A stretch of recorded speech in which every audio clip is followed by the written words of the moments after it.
አሰላሙ አለይኩም ወራህመቱላሂ ወበረካቱ። የዩቲዩብ ቤተሰቦቼ እንዴት ናችሁ? አላችሁልኝ? አለሁ አልሐምዱሊላህ ረብል ዓለሚን።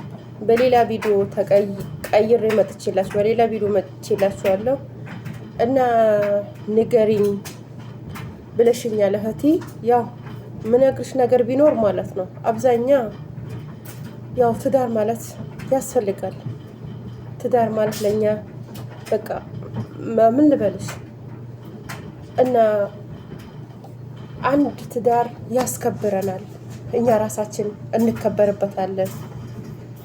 ምናጠፋው ከሆነ ደግሞ ሰብሰብ እንላለን። በአንድ ምናስብ ከሆነ ደግሞ በሁለት እናስባለን። ደግሞ ለልጅም እናስባለን እና ልጅም ደግሞ ሲያድግ የልጅ ልጅም አለ። ገብታችኋል አይደል? የሰው ልጅ ብቻ ከባድ ነው። እውነት ለመናገር አሁን ከባድ ነው የምላችሁ። ይሄ ነገር እንደዚህ ተደርጎ በዚህ ነገር እንዴት ነው ትዳር በጣም ከባድ ነው፣ በጣም ይከብዳል ምትሉ ብዙ ልጆች አላችሁ። አውቃለሁ ትዳር ይከብዳል፣ ግን ሲከብድም እንደዛም ያስከብራል።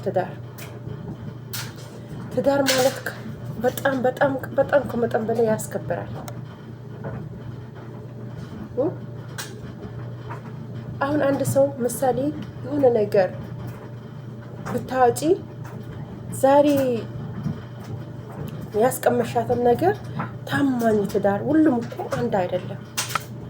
ሁሉም ወንዶች እኮ በአንዱ በሁለቱ የታየ በአንዱ ወንድ እኮ አይፈረድበትም።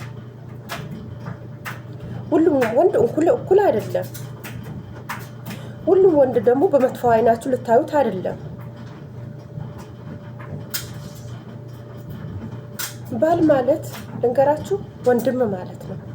ባል ማለት አባት ማለት ነው። ባል ማለት ምን ልበላችሁ በቃ አጠቃላይ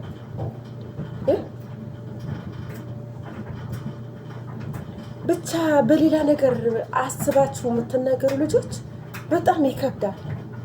ሁሉንም አወክላችሁ መናገር የለባችሁም። ሁሉም መጥፎ ሁሉም ያጠፋል አይደለም። እና እህቴ ልካርዱን በጣም አበዛውብሽ። ለዚች ልጅ ይሄንን ላልሽው ታውቂዋለሽ፣ ኮሜንት አድርገሽልኛል፣ ልካርድ አድርገሽልኛል እና ሰምቼዋለሁ። እና ትዳር ያስከብራል እህቴ፣ ሁላችሁ ትዳር ያስከብራል። ብር የሌለው ወንድ ባናትህ ተተከል የምትሉ ማለት ነው።